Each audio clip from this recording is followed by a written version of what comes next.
If you're over the age of 30, then you probably already know this. But you know those videos where a guy asks a girl, "What do you rate yourself out of 10?" And then the girl says, well, that girl isn't delusional, because she doesn't really believe what she's saying. They don't really believe they're 10s. They just think it's what they have to say to look confident and manifest self-love. Their inflated self-esteem is actually the world's biggest lie, and the internet is somehow still falling for it, but no longer. We're done believing this nonsense, right? Let's start using our brains again. Firstly, a truly beautiful woman would never announce to the world that she knows she's beautiful, because everyone would think she was full of herself and they'd hate her for it. Men and women. So what does she do when someone asks her what she rates herself out of 10? She says, "I don't know, maybe I'm a 7 or an 8, and then lets everyone else say, "Don't be ridiculous, you're easily a 10. We've seen this time and time again with women who are actually beautiful. That's just how it goes. You're not allowed to brag about things you didn't earn. And if she's really beautiful, she won't even answer the question. She'll just give a speech about true beauty being in a person's soul or something like that. The only way a woman can get away with bragging about how beautiful she is by not being beautiful.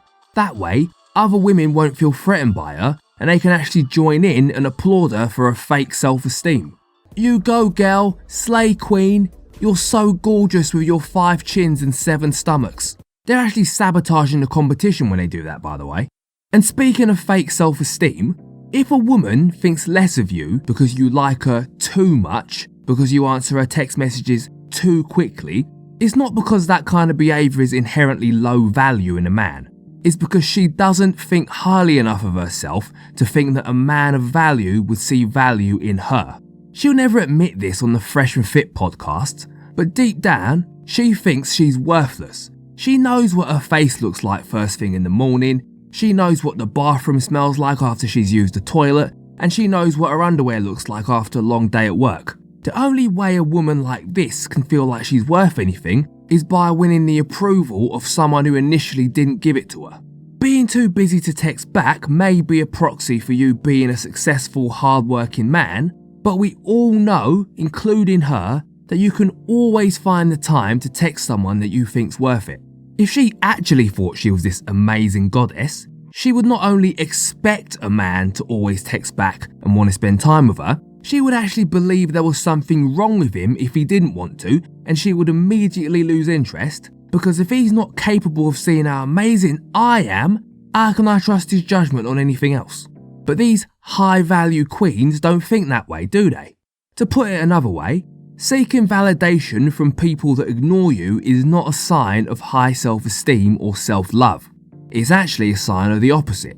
What that means is, acting aloof, waiting 7 years to reply to a text message and ghosting her for weeks at a time is actually a great way to find a needy woman with low self-esteem, if that's what you're into, because they're the only people who respond to such nonsense. Conversely, not playing the woman games, or better yet, preemptively calling them out before she gets a chance to start playing, is an excellent way to screen for quality women.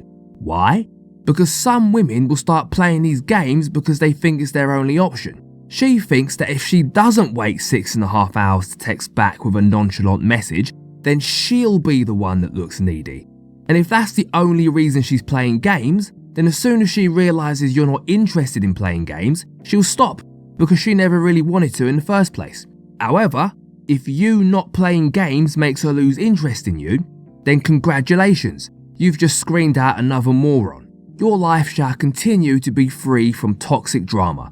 And if her not playing games makes you lose interest, then congratulations, you're the toxic moron. Isn't it great to finally have a diagnosis?